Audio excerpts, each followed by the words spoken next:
Our lunch for today is nilagang baka. Yan, ang baka natin. Wait lang, tanggalin ko na muna yung gulay para di siya mag-overcook. So, ayan yung gulay natin. Itong saging luto na ito. So, tatanggalin ko muna yung sitaw dito nilagay ko kasi baka mag-overcook, pangit na kainin. Okay, see you later. Yan, luto na siya. Saging. And then ito yung gulay. Yan. Para talagang mapalambot pa natin yung ating baka. Ito na. Yan, luto na yan siya guys. Ito yung saging. Then ito yung ibang gulay.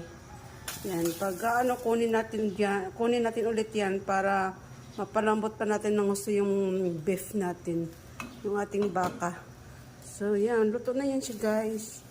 Halo lang natin yan mamaya pag nagsandok na tayo. So, siya guys, ayan, luto na yung mga gulay natin.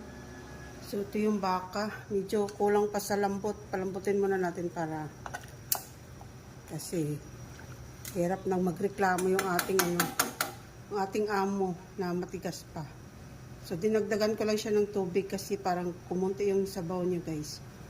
Ayan.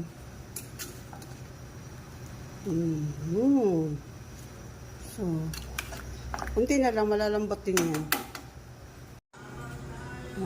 Kainan na. Ayan yung sabaw natin, yung baka. That's it.